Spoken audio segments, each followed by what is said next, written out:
Thank you for coming back to my channel. What did AI say? This is episode number 11, and let's jump right into the question. What is the question? Are there people who should not be vaccinated? That's a good one. Okay, so are there people that should not be vaccinated is the question that we asked both Chatgpt and Deepseek. So we're going to start with Chatgpt and let's see what it said. Okay. Yes, while vaccines are generally safe and effective for the vast majority of people, there are specific groups for whom certain vaccines may not be recommended. These include 1. People with severe allergies. Anaphylaxis. Those who have had a severe allergic reaction to a previous dose of a vaccine or to one of its components should not receive that vaccine. Makes sense. Okay, number 2. People with weakened immune systems. Individuals with conditions like advanced HIV, AIDS, cancer patients undergoing chemotherapy, or those on immune suppressive medications may need to avoid live vaccines. Example, MMRA, varicella, yellow fever. Inactive vaccines may still be safe, but should be discussed with a healthcare provider. Number 3, pregnant individuals. Some vaccines, especially live vaccines, are not recommended during pregnancy. However, others, they're saying like the flu shot and the DTaP are recommended during pregnancy to protect both the mother and the baby. Number 4, infants and very young children. Some vaccines are not approved for very young children due to insufficient safety data at that age. Number 5, people with certain acute illnesses. Those who are moderately or severely ill at the time of vaccination may be advised to wait until they recover before getting vaccinated. Okay, so that was what ChatGPT had to say about are there people who should not be vaccinated. Now let's see what Deepseek had to say. Yes, there are specific groups of people who should not receive certain vaccines or should delay vaccination due to medical reasons. These contradictions are based on factors such as allergies, immune status, pregnancy, or specific health conditions. Here's a structured overview. 1. Severe allergies. Contradiction. Individuals with a history of severe allergic reactions to a vaccine component or a prior dose of the same vaccine. Example, anaphylaxis after a previous dose of the COVID-19 mRNA vaccine would contradicate further doses. I think I'm pronouncing that right. Okay, number 2, immunocompromised individuals. Live attenuated vaccines. Avoid vaccines like MMR, measles, mumps, rubella, varicella, chickenpox, and oral polio, as weakened pathogens may pose risk. Exceptions. Inactivated vaccines like flu shots are generally safe, but may be less effective. Consultation with a healthcare provider is crucial.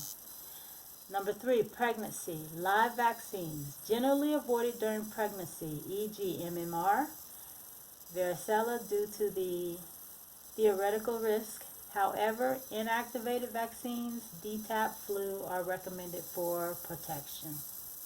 Number 4, acute illness, temporary delay. Postpone vaccinations during moderate to severe acute illness, high fever, until recovery. Minor illnesses, colds, are not contraindications. Am I pronouncing that right?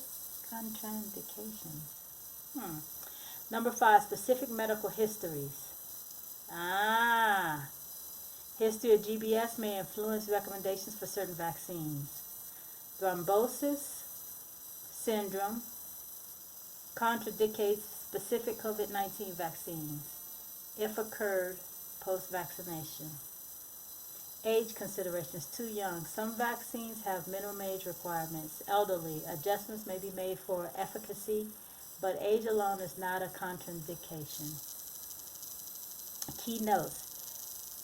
Exceptions are rare. Most people can safely receive vaccines. Contraindications apply to a small minority. Consult healthcare providers. Decisions should be personalized, weighing risks and benefits. Temporary versus permanent.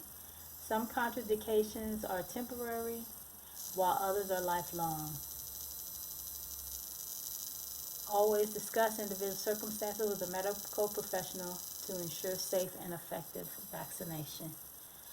Okay, so I found that interesting because both Chatgpt and Deepseek do say that there are people who should not be vaccinated, which is a direct contradiction of what, we were told and what was mandated during COVID-19. And it seems as though before COVID-19, we all knew this. I mean, this was like nothing new, but for some reason during COVID-19, it was like we forgot everything and just wanted to vaccinate everybody, which was a total disaster and a definite wrong answer for the situation. So how does any of this affect our daily lives? I am not anti-vaccine, but I am pro-choice. So I believe that all of us are different. And my DNA is not the same DNA as someone from Scandinavia or someone from Asia or someone from Poland. And so, in my personal opinion, I do not understand how you can make a vaccine and think that it's safe for everybody to have. I think that's just a lie. It's impossible for poisons to be put in all different types of bodies and some bodies don't react. That's impossible. I mean, some people can eat peanut butter. Some people can't. Some people maybe lick a little taste or have a little candy bar, but they better not overdo it because next day they'll be in shock. So I mean, again, when you're dealing with poisons and you're mandating for everybody to be injected with something and no one really knows what's in it, I think that's just ignorant. It's just ignorant. As parents, it's like even though our children are part of us, a part of our DNA, uh, even they have differences from us. Or they have a combination of the weakness of the mom and the weakness of the father, or a combination of the strengths of the mom and the strength of the father, or the strength from the mom, weakness from the father, or strength from the father, weakness from the mom. So it's like even from parents to child, the DNA is not the same.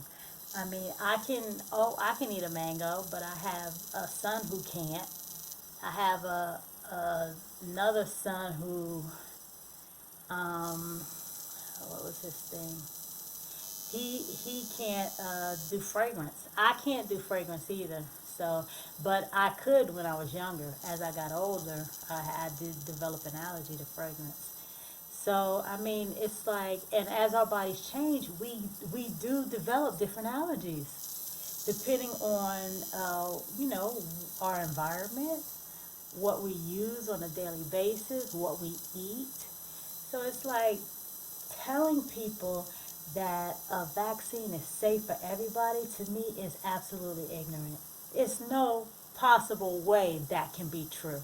There's no way. And it's not. So, I mean, I'm pro-choice. I feel as though if people want to have vaccines, if they feel like their bodies function better with vaccines, that's fine. But I think that if there are people who don't need them and their bodies don't like them, then they shouldn't have to get it. And I don't care if they're children or not. I don't care if they're children or adults, because I think again that, as parents, we know what our children's allergies are, uh, what would help them, what would hurt them, and especially if we've, like if you vaccinated one child and that child didn't do well, you already know that it's in the DNA. That if you vaccinate the next child, are going to be some issues there as well. Luckily for most, the uh, the side effects of the vaccines are minimal. I mean, they start out minimal, food allergies and that type of thing. But I do believe that over time, the poisons build up in your body, and if you're not aware of how to detox and how to get rid of the damaging minerals and irons that they have in the vaccines, then it just accumulates over time, especially if you continue to be vaccinated. I mean, they were saying that the childhood vaccine schedule has 72 vaccinations. To me, that's absolutely ridiculous. And yeah, I definitely don't trust Big Pharma. Definitely don't trust them. I mean, I don't understand how you can have the same product on the market for 4 decades and there not be an update. Uh, Nothing's gotten better. No new testing has made that product different. Nothing. That just seems unbelievable to me. Okay, so moving right along to the last section of the podcast is the positive saying for this episode. And this positive saying I'm going to take from Russell Wilson. I watched a interview of him, I don't know, a couple years ago. I don't even remember who was actually doing the interview. I think it was an old teammate of his from Broncos, maybe? I'm not sure. But he said something that really hit me at that time, and I thought that it was an interesting statement, but there was definitely truth underneath. And this is the saying. He said, "You gotta be delusional to be great. You gotta be delusional to be great." And something about that saying really stuck with me, because greatness, we're all trying to attain greatness. I mean, well, maybe not all of us, but I think that we all want to find our passion and be good at it. And a lot of times when you're good at your passion, especially if you're very good, that leads to greatness. So I don't think that most of us actually have greatness as our objective, but our objective is to be successful at something that we love. So that saying, for whatever reason, you got to be delusional to be great, is something that has stuck with me, because I truly feel that there is a portion of delusionalness that comes into greatness, because so many, or maybe you feel delusional because so many people are questioning you and challenging you and trying to turn you back from what your course of action is. And you gotta you gotta silence that noise and do what you know or what you feel is the right thing for you. So you gotta be delusional to be great. Thanks again for hitting up my podcast, What Did AI Say? I appreciate it, and I look forward to the next episode. Bye.